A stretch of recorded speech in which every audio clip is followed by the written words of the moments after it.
Hello दोस्तों, कैसे हो आप सब। चलिए मैथ की क्लास स्टार्ट करते हैं फिर से।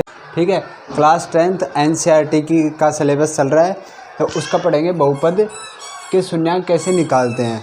अब आपके पास अगर बहुपद दे दिया जाता है तो उसके शून्यांक कैसे निकालें, और उसके बाद हम पढ़ेंगे कि इनके बीच में संबंध कैसे निकालते हैं। कि बहुपद, जो भी बहुपद आपको दे रखा है उसके बीच उसके शून्यांक और उनके गुणांकों के मध्य संबंध कैसे निकाला जाता है, वो भी हम यहाँ पे डिस्कस करेंगे। तो सबसे पहले हम निकालते हैं बहुपद के शून्यांक कैसे निकालते हैं। बहुपद के शून्यांक कैसे निकालते हैं, तो फॉर एग्जांपल हमारे पास कोई भी बहुपद है, जैसे ये है x², 2x 8, ये है इस प्रकार का हमारे पास एक बहुपद है। ठीक है, ये क्या है, हमारे पास एक बहुपद है। अब इसके हमें शून्यांक निकालने हैं, शून्यांक निकालने हैं। तो शून्यांक कैसे निकालेंगे, तो सबसे पहले तो इस बहुपद को, सबसे पहले इस बहुपद को f(x) = 0 रखूँगा मैं। इस बहुपद के पूरे के बराबर क्या रखूँगा, f(x) = 0 रखा जाएगा। f(x) = 0 रखेंगे तो क्या हो जाएगा, x² - 2x - 8 = 0। ये पूरा f(x) था। जहाँ इसमें देखो एक ही चर है x पूरे में। ठीक है, तो f(x) ये पूरा है, इस पूरे के बराबर मैंने क्या रख दिया, 0 रख दिया। अब इसके x के मान निकालेंगे, x के जो भी मान आएंगे वही आपके क्या हो जाएंगे, शून्य हो गए। अब देखो x के मान कैसे निकालते हैं वो देखते हैं। देखो ये x² और ये, अब इसको x² को और इसको, इन दोनों को मल्टीप्लाई करो आपस में, कितना हो जाएगा, -8x²।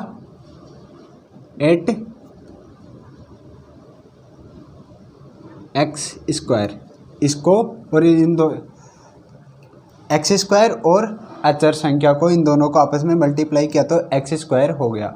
अब जो ये बीच वाला है नंबर, ये बीच वाली संख्या है, इसका मैं जो बीच वाली संख्या है इसके ऐसे फैक्टर निकालो या ऐसे टुकड़े करो, तो उनको अगर मल्टीप्लाई करो यानी कि गुणा करो, तब तो कितना है, -8 है। ठीक है, गुणा करो तो -8 है, गुणा करें तो -8, और प्लस करो तो -2x आए। इस 2x के ऐसे मल्टीप्लाई, ऐसे टुकड़े आपको करने हैं। तो 2x के टुकड़े कैसे हो सकते हैं, ऐसे किया जा सकता है, -4x और +2x। इन दोनों का अगर आपस में मैं मल्टीप्लाई करूँगा तो -8x² हो जाएगा। x को x से मल्टीप्लाई करें तो x² -x²। अगर इन दोनों को प्लस करते हैं तो ये -4x +2x, इन माइनस के ज़्यादा हैं प्लस के कम है, तो माइनस करूँगा तो कितना हो जाएगा, -2x आ जाएगा। तो अब आपके ये क्या हो गया, ये अब ये टुकड़े हो गए किसके, 2x के। तो 2x की जगह रख दो, इसको मैं मिटा देता हूँ, ये समझ में आ गया, इसको मिटा देते हैं। देखो अब रखो x² ऐसे कैसे, इसकी जगह मैंने कितना रखा, 4x -2x +2x -8 = 0।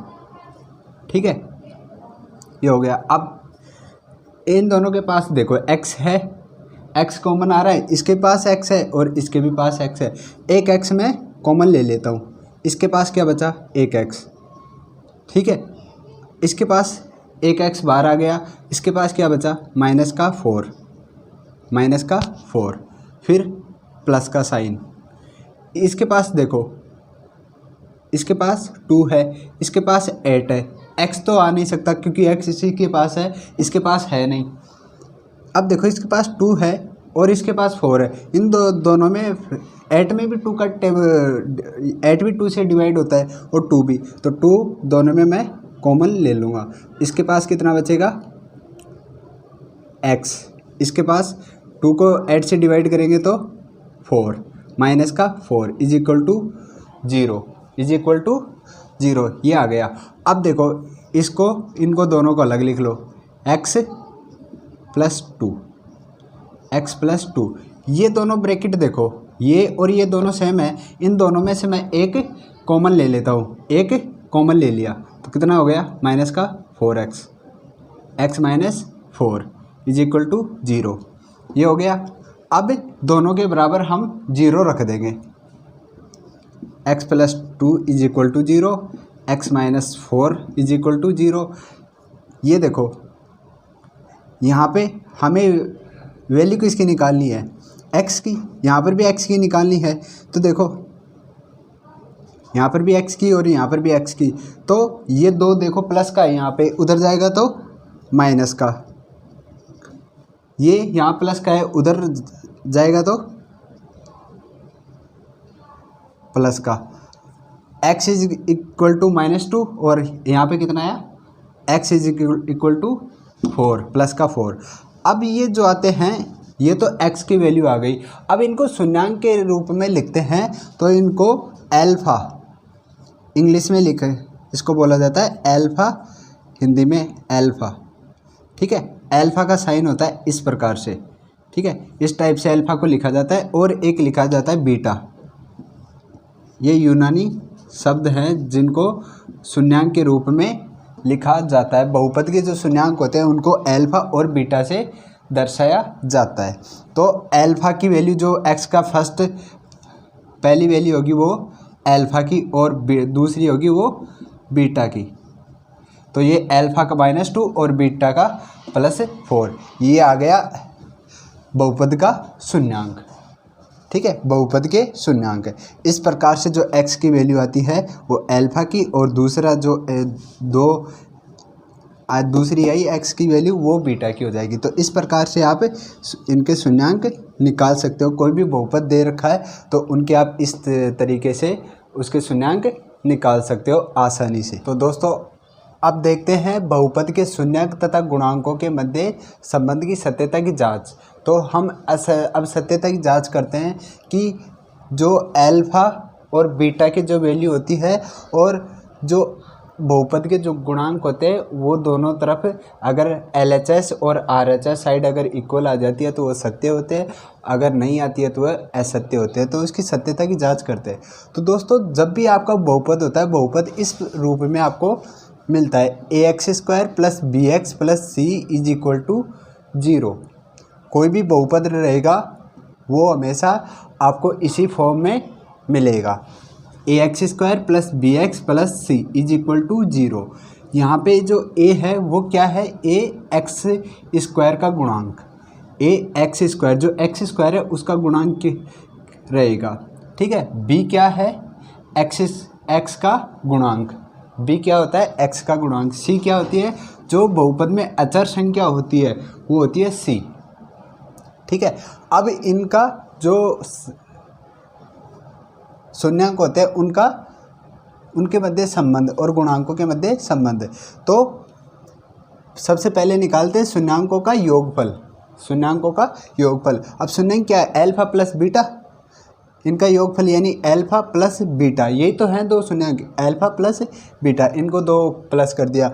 अब इनके गुणांक कौन कौन से, -b/a, माइनस b क्या रहेगा, x का गुणांक, a x² का गुणांक, ये रहेगा। फिर दूसरा आता है शून्यकों का गुणनफल, एल्फा × बीटा c/a।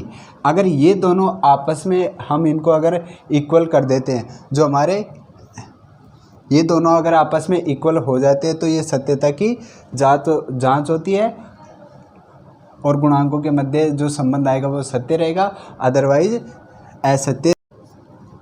असत्य रहेगा। तो चलिए दोस्तों, अब जैसे हमने अल्फा और बीटा के हमने ये शून्यांक निकाले थे, अल्फा और बीटा के जो मान निकाले थे वो इसी में रख के अब इनको जांच करते हैं कि जो हमने अल्फा और बीटा के मान निकाले थे वो सही हैं, गुणांकों के मध्य संबंध ये सत्य है या नहीं है। चलिए तो निकालते हैं। तो पहला निकालते हैं शून्यांकों का योगफल, ठीक है, शून्यांकों का योगफल।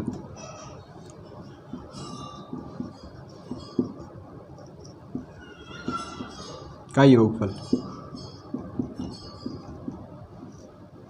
योगफल क्या है? Alpha plus beta. अब देखो अल्फा की वैल्यू कितनी है? -2 प्लस बीटा, बीटा की value 4 plus 4 is equal to, देखो इसमें क्या है? -b। b की वैल्यू रखो, इसमें देखो, इसमें देखना a क्या है? a आपका x का गुणांक 1 है। b कितना है इसमें? -2। ठीक है, इसमें c कितना है? -8। ये हो गई a और b और c की वैल्यू हम लिख दिए यहाँ पे। ठीक है, अब रखो b की वैल्यू, b की वैल्यू कितनी है? -2। एक तो माइनस और -2 ये बटा a की वैल्यू 1, वो रख दो। अब इनको सोल्व करो, आगे सोल्व करेंगे तो देखो ये -2, ये +4, बचे कितने? 2। इसमें देखो जब भी अगर आपके पास ऐसी कंडीशन आ जाए माइनस, ठीक है, ये माइनस और मल्टीप्लाई, बीच में मल्टीप्लाई या ब्रैकेट हो, ब्रैकेट का मतलब भी मल्टीप्लाई होता है, और माइनस माइनस को अगर प्लस करते हैं, माइनस को अगर मल्टीप्लाई करते हैं, माइनस को अगर मल्टीप्लाई करते हैं तो क्या बन जाता है? वो प्लस बन जाता है। अगर प्लस इंटू माइनस हो तो माइनस बनेगा, माइनस इंटू प्लस रहेगा तो भी माइनस बनेगा, लेकिन अगर प्लस प्लस है तो वो प्लस ही रहेगा, उसमें कोई चेंजेज नहीं होगा। ठीक है, तो ये बात समझ में आई। तो यहाँ देखो ये माइनस का और ये भी माइनस का, तो ये अंदर माइनस होगा तो माइनस माइनस प्लस, प्लस के 2, नीचे 1। ठीक है, तो 2 का 1 में भाग देंगे तो 2,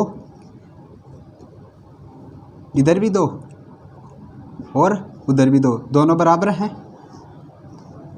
दोनों बराबर है, तो शून्यकों का योगफल तो बराबर आ गया, दोनों बराबर हैं, तो मतलब ये तो सत्य हो गया, ये तो ट्रुथ हो गया, सत्य हो गया।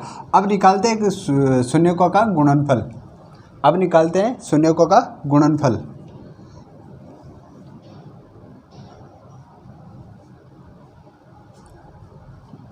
इधर देख लो गुणनफल का गुणनफल। गुणनफल क्या है? Alpha into beta. अल्फा की वैल्यू -2, बीटा की वैल्यू 4। ठीक है, आगे देखो c is equal to c कितना है? -8 रखो, -8 बाई a बटा a है, a की वैल्यू कितनी है? 1 रखो नीचे, कितना हो गया? इन दोनों को आपस में मल्टीप्लाई करोगे तो कितना हो जाएगा? -8, ये भी -8, दोनों बराबर, तो इसका मतलब ये भी सत्य, ये भी सत्य, दोनों सत्य हो गए। शून्यकों का योगफल और शून्यकों का गुणनफल दोनों क्या हो गए? बराबर आ गए। Alpha plus beta, alpha into beta, ये दोनों सारे सत्य आ गए। तो इसका मतलब बहुपद और गुणांकों के मध्य संबंध की सत्यता की जांच होती है कि जो इन दोनों का संबंध है वो क्या है? एक सत्य है। तो इस प्रकार से आप पहले तो कोई भी आपको बहुपद दे रखा है तो उसके पहले तो हमें शून्यांक निकालने, शून्यांक अल्फा और बीटा के मान निकालने, फिर उसके बाद में शून्यांकों के मध्य संबंध निकालना है। अच्छा लगा है तो वीडियो को लाइक करना, शेयर करना और सब्सक्राइब ज़रूर करना।